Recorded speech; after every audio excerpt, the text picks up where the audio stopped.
So leash pulling is a problem. One, it's dangerous.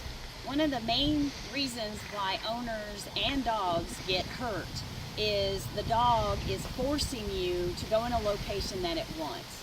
Sometimes if a dog is like a car chaser or a dog reacts to other dogs or humans, this could be a problem. Not only can you get hurt by not being able to hold on to the dog, but the dog itself can get hurt, and we never want that. And of course, we don't want a dog fight, ever.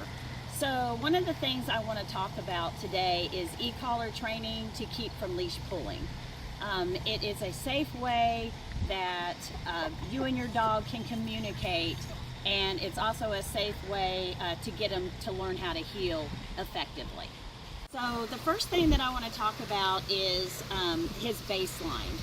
We always have to find the baseline for a dog, and that is the lowest setting on your e-collar that will tell me that he can feel the e-collar.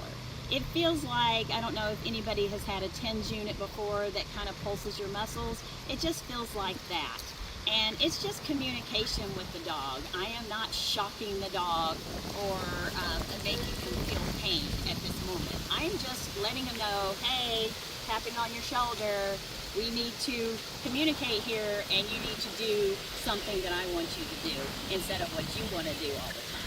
So what I did is I found Gideon's baseline on my e-collar by walking him around and seeing if he had a twitch, or if he, see how he blinked his eyes? That tells me what his baseline is. I know he can feel it. And then I just kind of walk with him.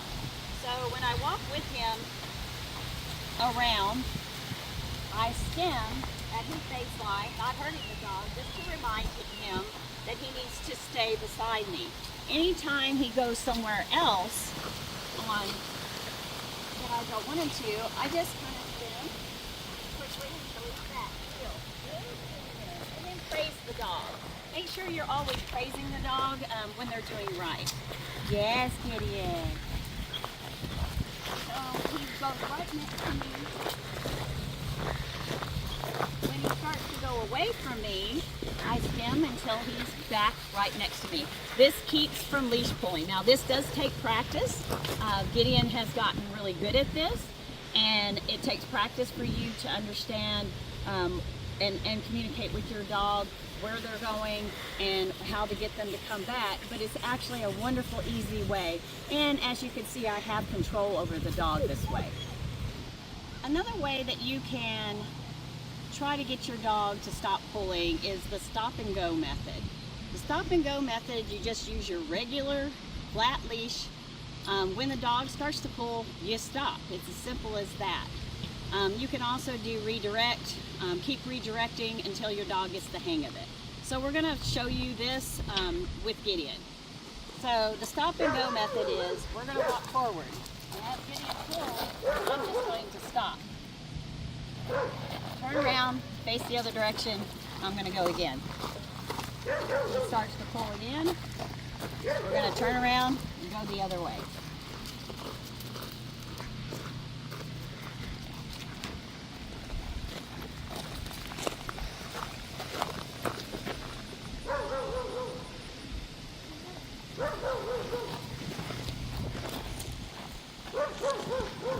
And see, he's slowing down naturally because he can't figure out why I keep stopping and going the other direction.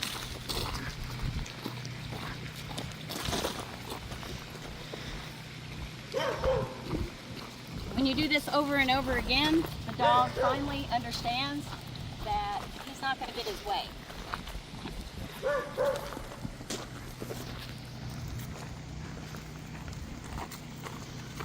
Good, Gideon. It's also important for you to treat the dog when he's doing things correctly. Now he's turning with me. Loose leash pressure. I'm not having to stop. And he's walking alongside me.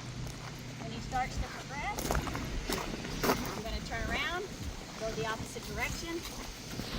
Still having loose leash pressure. And the dog understands that they have to stay with me. Sit.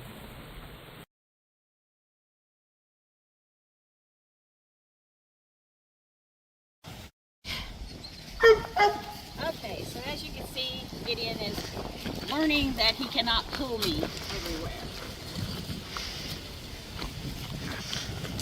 Do an about face. It's a quick pop. And when I stop, Gideon automatically knows that he has to auto sit. We start again.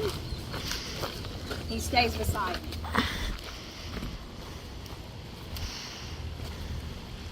Just a little pop. Leash pressure is none. Got a little J in your leash. You go around, the dog follows. And there's no pressure on that prong at all. So we're not constantly correcting the dog because the dog is doing what he's supposed to do. But if he wasn't, then we would be popping him in the direction that we want to. Like if I go down and he didn't go down, we would pop down. When I would say up, if he didn't go up, then we would pop up, and so forth. But Gideon is minding pretty good, which is abnormal.